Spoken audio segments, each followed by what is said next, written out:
everyone. Hey. So this is J and this is K. Okay. So మా names మీకు తెలియాలి అంటే so మా ఛానల్ని మీరు కంటిన్యూగా చూస్తూ ఉండాలి సో దాట్ మీకు మా నేమ్స్ ఏంటో తెలుస్తాయి. ఓకే. సో ఏంటి అంటే వెల్కమ్ టు అవర్ ఛానల్. ఏంటి ఛానల్ నేమ్ అనుకుంటున్నారు కదా, దిస్ ఇస్ పిచ్చి ముచ్చట్లు with J and K. Okay. So ఈ పిచ్చి ముచ్చట్లలో మేము పిచ్చిగా మాట్లాడుకుంటాం. ఓకే. సో ఆ పిచ్చిగా మాట్లాడుకుంటూ ఉంటాం కదా, మీరు కూడా మా పిచ్చి ముచ్చట్లు తెలుసుకుని మాతో కనెక్ట్ అవ్వాలి అనుకుంటే మా ఛానల్ని చూసేయాలి. ఓకే. సో ఈ రోజు మేము కొన్ని పిచ్చి ముచ్చట్లు మాట్లాడుకుంటూ ఉంటాం. సో ఏంటి అంటే జస్ట్ పిచ్చి ముచ్చట్లు అంటే నథింగ్ మచ్ మోర్ స్పెషల్ అనమాట. సింపుల్గా ఒక ఫ్రెండ్స్. సో నేను లోగా ఫీల్ అయినప్పుడు నేను కొన్ని క్వశ్చన్స్ అడుగుతూ ఉంటాను. సో మీరు మా ఛానల్ని సబ్స్క్రైబ్ చేయండి.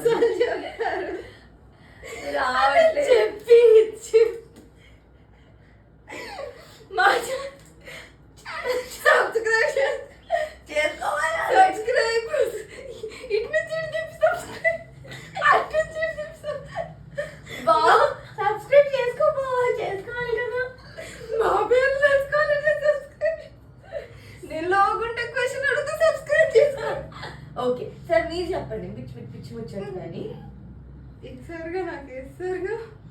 ఓకే. ఏదో ఒకటి సరే. రోల్ అవుతుందా? Yes. Okay. Hi everyone, welcome to our Pichi Muchatlu channel. ఇంకోసారి అంటే అలా పిచ్చి ముచ్చట్లు ఫ్లో అండ్ కే. ఓకే. తప్పు పైన flow. Okay. Hello everyone, welcome to our Pichi ముచ్చట్లు with J and K.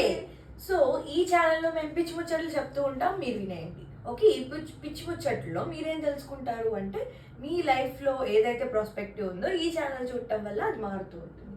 So and also ఈ పిచ్చి ముచ్చట్లు ఏం మాట్లాడుతున్నాం మీ first time and first topic అంటే సో అందరికి రిలేషన్షిప్స్ మీద ఏదో ఒక డౌట్స్ అండ్ ఏదో ఒకటి పిచ్చి ముచ్చట్లు తెలుసుకోవాలని ఉంటుంది కదా. సో ఇదే టైంలో నేను ఒక క్వశ్చన్ మా ఫ్రెండ్ని అడిగాను అనమాట. సో అప్పుడు మాకు ఈ ఐడియా వచ్చింది పిచ్చి ముచ్చట్లు అందరికి చెప్దామని. సో ఫస్ట్ వన్ ఇస్, అసలు రిలేషన్ అంతా చాలా బాగున్నప్పుడు ఎందుకు చిన్న గొడవల వల్ల బ్రేకప్ అవుతారు? ఎందుకు అవుతారు? ఎందుకంటే మెంటల్ అయ్యా మెంటల్ వాళ్ళకి. ఓకే. అంటే ఒక్కొక్కసారి ఇటు వాళ్ళకి మెంటల్ వస్తుంటుంది, ఒక్కొక్కసారి అటు వాళ్ళకి మెంటల్ వస్తుంది అనమాట. ఫైనల్గా ఏంటి అంటే బ్రేకప్ అవ్వడానికి రీజన్ ఏంటంటే ఎవరో ఒకరికి మెంటల్ వస్తుంది అనమాట. సో అదే రీజన్. అంటే మెంటల్ వల్ల వాళ్ళు ఇలా చేస్తూ ఉంటారు. అంటే ఏంటి అంటే అదే చెప్తున్నాం, ఇప్పుడు గొడవలు అవుతుంది. గొడవ అంటే ఏంటి, ఒకళ్ళొకళ్ళు హర్ట్ చేసుకుంటూ ఉంటాం, ఇట్లా దెబ్బ తగులుతుంది అనమాట. తగిలినప్పుడు మనం ఏం చేయాలి, ఇట్లా గొడవ అవుతుందే దెబ్బ తగులుతుందే అని ఇట్లా దూరం వెళ్ళిపోకూడదు అనమాట. ఏం చేయాలి అప్పుడు, ఇట్లా అలా కలిసి ఉండాలన్నమాట. ఎలా కలిసి ఉండాలి, ఇలా కలిసి ఇంకా కలిసి గొడవైన ప్రతిసారి ఏం చేయాలి, ఇంకా గట్టిగా కలిసి ఉండాలన్నమాట. సో గొడవైనప్పుడు ఇలా అవ్వకండి, ఇలా వెళ్ళిపోకండి, దూరం అయిపోకండి, ఇలా దగ్గరికి వచ్చి ఇలా దగ్గరకు వచ్చి ఇంకా దగ్గర అయిపోండి. దగ్గర అవ్వకపోతే ఇలా వెళ్ళిపోతారు, ఎవరి దాన్ని వాళ్ళు వెళ్ళిపోయి జేబులో చేతులు పెట్టుకుని వెళ్ళిపోవడమే. సో బాగుంది కదా. ఓకే. సో ఎవరు ఏం చేయాలి, జాగ్రత్తగా ఉండాలి. ఓకే. ఇట్లా కలిసి ఉండాలి. అండ్ నెక్స్ట్ ఏంటి అంటే బ్రేకప్ అవ్వగానే బ్రేకప్ చేసిన వాళ్ళు అండ్ ఎవరైతే బ్రేకప్ చెప్పారో వాళ్ళు ఇద్దరు ఎలా ఫీల్ అవుతారు? బాధగా ఫీల్ అవుతారు. అంటే ఇద్దరు బాధగా ఫీల్ అవ్వరు, డిఫరెంట్ గా ఫీల్ అవుతారు అనమాట. అమ్మాయిలు ఒకలా ఫీల్ అవుతారు, అబ్బాయిలు ఇంకోలా ఫీల్ అవుతారు అనమాట. అంటే ఇప్పుడు నేను బ్రేకప్ చెప్పాను ఫస్ట్ మీకు, అయితే అప్పుడేమవుతుంది, మన ఇద్దరు అమ్మాయిలే జనరల్ గా అనుకుందాము. బ్రేకప్ చెప్పానంటే నేను బ్రేకప్ చెప్పడం వల్ల నెక్స్ట్ సరే ఎవరికైనా కానీ బ్రేకప్ చెప్పిన, సపోజ్ మనకి తిను బ్రేకప్ చెప్పారు, నాకు బ్రేకప్ చెప్పారు, సరే ఎవరికైనా కానీ ఇప్పుడు తిను నాకు బ్రేకప్ చెప్పినప్పుడు ఏంటి, ఇప్పుడు తినకేంటి పవర్ఫుల్గా ఫీల్ అవుతుంది అనమాట. అంటే నన్ను ఇప్పుడు డంప్ చేసింది కదా, సో తిని ఇప్పుడు పవర్ఫుల్గా ఫీల్ అవుతుంది. సో పవర్ఫుల్గా ఫీల్ అయ్యి ఇప్పుడు నా వాల్యూ తగ్గుతుంది అనమాట. ఎక్కడ తగ్గుతుంది, నిజంగా నా వాల్యూ తగ్గదు, తన బ్రెయిన్లో నా వాల్యూ కొంచెం తగ్గుతుంది అనమాట. సో అప్పుడు మనం ఏం చేయాలి, నేనేం చేయాలి, నేను ఇట్లా వెళ్ళిపోయి పద్దాకా నేను తినతోనే ఉన్నాను అనుకోండి, ప్లీజ్ బాబ్ అన్నాను అనుకోండి, ఏమవుతుంది, నా వాల్యూ ఇంకా తగ్గిపోతుంది తన దగ్గర. సో నేను కొంచెం అలా దూరం అవ్వాలన్నమాట.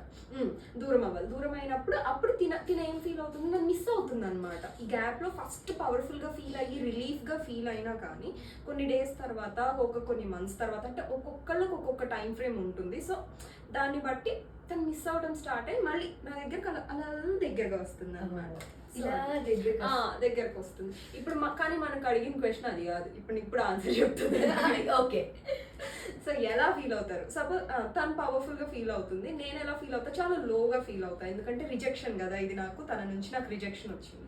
సో నేను ఎలా ఫీల్ అవుతా అంటే చాలా లోగా ఫీల్ అయిపోయి సరిగ్గా తినకపోవడం, సరిగ్గా నా డైలీ యాక్టివిటీస్ చేయలేకపోవడం, ఎక్కడికి వెళ్ళలేకపోవడం, ఐసోలేట్ అయిపోవడం, బాధపడడం, ఇవన్నీ చేస్తూ ఉంటా.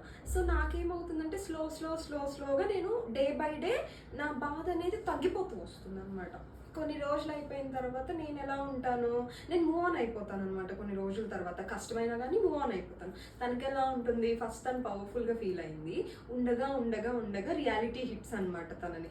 అప్పుడు తనకి దెబ్బ తగులుతుంది, హిట్ అవగానే దెబ్బ తగిలిపోయి తను ఏమవుతుంది అంటే నన్ను మిస్ అవ్వడం స్టార్ట్ చేస్తుంది అనమాట. మిస్ అవ్వడం స్టార్ట్ చేసేసి తను ఏం చేస్తుంది, ఇది క్యూరియాసిటీ స్టేజ్ అనమాట. తను ఏం చేస్తుంది నెక్స్ట్ ఏంటి అంటే రీచ్ అవుట్ అవుతుంది అనమాట నా దగ్గరికి. హే ఎలా ఉన్నావు, అంతా బాగానే ఉందా, ఇలాంటివి అనమాట. సో అలా రీచ్ అవుట్ అవుతుంది మిస్ అయినప్పుడు. సో ఏంటంటే ఇలా అనమాట డిఫరెంట్ స్టేజెస్లో నేనేమవుతున్నా మూవ్ ఆన్ అవుతున్నా, తనేమవుతుంది రిలీఫ్ నుంచి మళ్ళీ రీచ్ అవుట్ అయ్యే స్టేజ్కి వస్తుంది అనమాట. సో కంప్లీట్గా ఆపోజిట్ వేస్లో ఒక్కొక్కరి హీలింగ్ ప్రాసెస్ అనేది ఉంటుంది. సో అంటే ఇప్పుడు బ్రేకప్ చెప్పిన బిస్కెట్ అవుతారు కదా? బ్రేకప్ చెప్పిన వాళ్ళు బిస్కెట్ అవ్వరా? ఫస్ట్ బ్రేకప్ చెప్పిన వాళ్ళు చాలా నార్మల్ గా ఉంటారు, చాలా పవర్ఫుల్ గా ఉంటారు. బ్రేకప్ ఎవరికైతే చెప్తారో వాళ్ళు బిస్కెట్ అవుతారు అన్నమాట ఫస్ట్.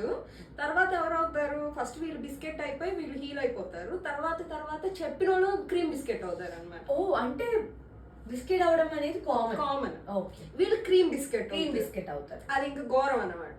ఓకే. అంటే ఈ ప్రాసెస్ లో ఎలా ఉంటుంది అంటే అంతా ఓకేగా ఉంటుందా, ఉండదా, లైఫ్ సాడ్గా ఉంటుందా? ఒకళ్ళకి సాడ్గా ఉంటుంది, ఒకళ్ళకి హ్యాపీగా ఉంటుంది, మళ్ళీ రోల్స్ రివర్స్ అవుతాయి అన్నమాట. ఓకే. సో హీలింగ్ స్టేజ్ ఎలా ఉంటుంది ఇద్దరిలో? ఇప్పుడు అదే చెప్పుకున్నాం మనం. సో మీరు హీలింగ్ స్టేజ్ గురించి చెప్పారు, ఒకళ్ళు బాగుంటుంది, ఒకళ్ళు మీరా కాదు మా పేరు, sorry. Third okay, healing stage ఎలా ఉంటుంది అనేది మనం డిస్కస్ చేసాం కదా. సో కొంతమంది సాడ్ ఫీల్ అవుతారు, కొందరు ఓకే మూవ్ ఆన్ అయిపోతూ ఉంటారు కదా. నేను చూసినంత వరకు ఏంటంటే గర్ల్స్ చాలా మూవ్ ఆన్ అయిపోతుంది. ఎందుకంటే ఫస్ట్ లో గర్ల్స్ బాధపడతారు, తర్వాత మూవ్ ఆన్ అవుతారు. Okay, then what about boys first లో మూవ్ ఆన్ అయితే ఉంటారు, స్లోగా బాధలోకి వెళ్ళిపోతారు అనమాట. వీళ్ళు బాధలోకి వెళ్ళిపోగానే ఆ అమ్మాయి ఏమవుతుందంటే ఆల్రెడీ వీళ్ళు బాధలోకి వచ్చే స్టేజ్ లోపల ఆ అమ్మాయి బాధలోంచి బయటకు వచ్చేస్తుంది అనమాట. సో ఏంటి అంటే అప్పుడు రోల్స్ రివర్స్ అయ్యాక ఇప్పుడు రీచ్ అవుట్ అయినా ఉపయోగం లేదనమాట. సో బాయ్స్ ఎప్పుడు లేట్ చేయకూడదు అనమాట. వాళ్ళు ఎందుకు ఎప్పుడు లేట్ చేస్తూనే ఉంటారు? ఎందుకంటే వాళ్ళు బాయ్స్ కాబట్టి వాళ్ళకి బ్రెయిన్ స్లోగా పనిచేస్తుంది. మనకి రైట్ బ్రెయిన్ యూజ్ చేయడం వల్ల మనం ఫాస్ట్ గా అండ్ థింకింగ్ కెపాసిటీ కూడా మనకు చాలా ఎక్కువగా. సో దీన్ని బట్టి మేమేం ఫెమినిజం చూపించట్లేదు, మేము జస్ట్ డిస్కసింగ్ ఫ్యాక్ట్స్ అన్నమాట. It's a fact check. So next ఏంటి అంటే things to do and things not to do while going to a healing stage. Okay, so first మనం చేయాల్సిన పని ఏంటి అంటే మనకి బ్రేకప్ చెప్పగానే మనం బాధపడిపోతాం, ఫుల్ బాధపడిపోయి మన వాల్యూ ఏంటి, ఒకవేళ బ్రేకప్ అయిపోయిన తర్వాత వాళ్ళు మనల్ని ఎంత అంటే లైక్ వాళ్ళు మనల్ని గ్రాంటెడ్గా తీసుకునే కదా బ్రేకప్ చెప్పారు. సో కొన్ని డేస్ తర్వాత వాళ్ళు ఎంత బాధపడతారు, మనం ఎంత హీల్ అయిపోతాము, మనల్ని ఎంత మిస్ అవుతారు, ఇవన్నీ పారాగ్రాఫ్స్ పెడతా ఉంటాం అనమాట. మనం జనరల్గా అందరు చేసేది అది, ఎందుకంటే ఇంపల్సివ్గా యాక్ట్ చేస్తూ ఉంటాం అనమాట. మనం చేయకూడని ఫస్ట్ థింగ్ అదే. వాళ్ళు వద్దు అంటున్నారంటే వాళ్ళకి మన గురించి అంత తెలుసు ఆల్రెడీ, మనతో రిలేషన్లో ఉన్న తర్వాతే కదా బ్రేకప్ అవుతున్నారు. వాళ్ళకి మన గురించి మొత్తం తెలుసు, మనం ఎంత ఆసమ్, మనం ఎంత వాళ్ళని అన్కండిషనల్గా లవ్ చేసాం, వాళ్ళ కోసం ఏమేం చేసాం, వాళ్ళు మనకి ఏం చేసాం, ప్రతిదీ వాళ్ళకి తెలుసు. వాళ్ళకి తెలియకేం కాదు, మనం చెప్పాల్సిన అవసరం లేదు. వాళ్ళకి ఒక బుర్ర ఉంది కదా, బుర్ర ఉంది, వాళ్ళకి థాట్స్ వస్తాయి. సో వాళ్ళకి అన్ని తెలుసు, అన్ని తెలిసే ఇది చేస్తున్నారు, ఈ డెసిషన్కి వచ్చారు అనేది మనం అర్థం చేసుకోవాలి. అర్థం చేసుకొని మనం కొంచెం మనం కూడా ఒక స్టెప్ బ్యాక్ అనమాట. ఒక కొంచెం కొన్ని డేస్ మనం టైం తీసుకోవాలన్నమాట. మనం కూడా తీసుకుంటే వాళ్ళకి మనల్ని మిస్ అవ్వడానికి ఛాన్స్ ఇవ్వాలి కదా. పద్దాక ఇలా అతుక్కుపోయి నేను దూరం వెళ్ళిపోతున్నట్ట ఇట్లే ఉండాలి అనుకుంటే ఎలా? సో వాళ్ళకు కూడా ఓకే, నువ్వు దూరం వెళ్ళాలనుకుంటూ వెళ్ళు, నేను కూడా దూరం వెళ్తా, కొంచెం మన మధ్య గ్యాప్ ఉంది, స్పేస్ ఉంది. సో ఈ స్పేస్లో మనం దూరంగా ఉంటే బాగుంటున్నాయా మన లైఫ్స్, మనం దగ్గరగా ఉన్నప్పుడు బాగుంటుందా అనేది వాళ్ళకి తెలుసుకోవడానికి ఛాన్స్ ఇవ్వాలి మనం.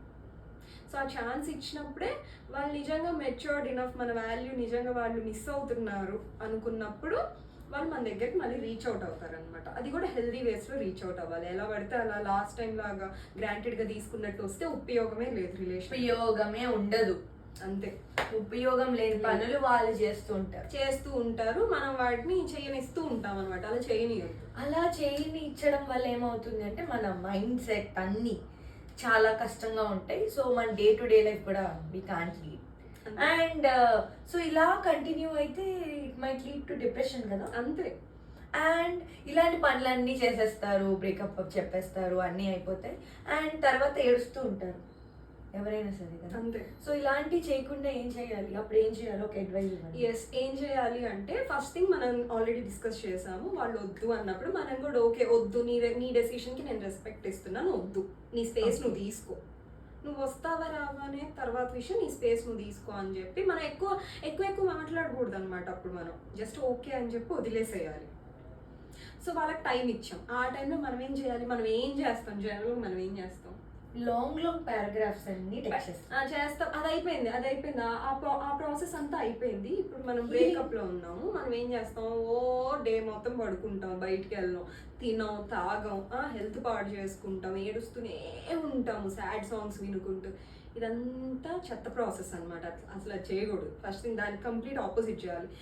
రోబోటిక్గా ఉండాలి. అట్లీస్ట్ మనం ఇట్లా ఉండకపోయినా కానీ మెకానికల్గా, రోబోటిక్గా మనం తినాల్సింది తినాలి, మనం చేయాల్సిన పనులు చేయాలి. స్లోగా టైమే హీల్ చేస్తుంది. వాళ్ళకి టైం ఇస్తే కదా మీకేం తెలుస్తుంది నెక్స్ట్ మినిట్ ఏం జరుగుతుందని ఎవరికని తెలుసా? అసలు మీరు వాళ్ళు వద్దు అనగానే వాళ్ళు ఇంకా ఎప్పటికీ వద్దు అనేసుకుంటారని మీరు డిసైడ్ అయిపోయారా? కానే కాదు. ఈ మూమెంట్లో వద్దు మీరు, అంతే. ఈ మూమెంటే. నెక్స్ట్ మూమెంట్ ఏమవుతుంది? వద్దు అనుకోవడానికి ఎంత ఛాన్స్ ఉందో కావాలి అనుకోవడానికి కూడా అంతే ఛాన్స్ ఉంది కదా. సో మీరు అది పాజిటివ్ థింగ్ తీసుకోండి. ఏమో వాళ్ళు మళ్ళీ వస్తారేమో, వాళ్ళు మళ్ళీ వచ్చినప్పుడు మీరు ఎలా ఉండాలి? ఇదే ఏ లెవెల్లో అయితే ఉన్నారో ఆ లెవెల్లోనే ఉంటారా? కాదు కదా. మన లెవెల్ ఇంక్రీజ్ చేసుకోవాలి. ఇంక్రీజ్ అయినప్పుడే వాళ్ళు మన వాల్యూ చూస్తారు కదా. సో మనం ఏం చేయాలి? అట్లీస్ట్ మీకు అంత మోటివేషన్ లేదు డైలీ లైఫ్లో అన్నప్పుడు మీరు అట్లీస్ట్ రోబోటిక్గా అయినా కానీ మీరు మీ పనులు చేసుకుంటూ వెళ్ళిపోవాలన్నమాట. కొన్ని డేస్కి మీరు కూడా నార్మల్ అయిపోతారు. మీరు నార్మల్ అయినప్పుడు మళ్ళీ వాళ్ళు రీచ్ అవుట్ అవుతారు. 90% వస్తారు. 90 కాదు, 99% వస్తారు. ఒక 1% రారు. వాళ్ళ గురించి మనం ఏం చేయలేము. So it's a win win situation అనమాట. మీరు హీల్ అయిపోయి ఉంటే వాళ్ళు వచ్చినా మంచిదే, రాకపోయినా మంచిది. సో ఇట్లాంటి పిచ్చి ముచ్చట్లు మీరు కూడా బాగా తెలుసుకోవాలనుకుంటున్నారు కదా. I know you all like this పిచ్చి ముచ్చట్లు, రైట్? సో ఇట్లాంటి పిచ్చి ముచ్చట్లు తెలుసుకుందాము అంటే మీరు మాతో కనెక్ట్ అవ్వాలి అంటే కమెంట్ చేయండి అండ్ లైక్ చేయండి, సబ్స్క్రైబ్ చేయండి మా ఛానల్ని. ఇట్లాంటి పిచ్చి ముచ్చట్లతో మళ్ళీ కలుసుకుందాం. Till then bye. This is J and K.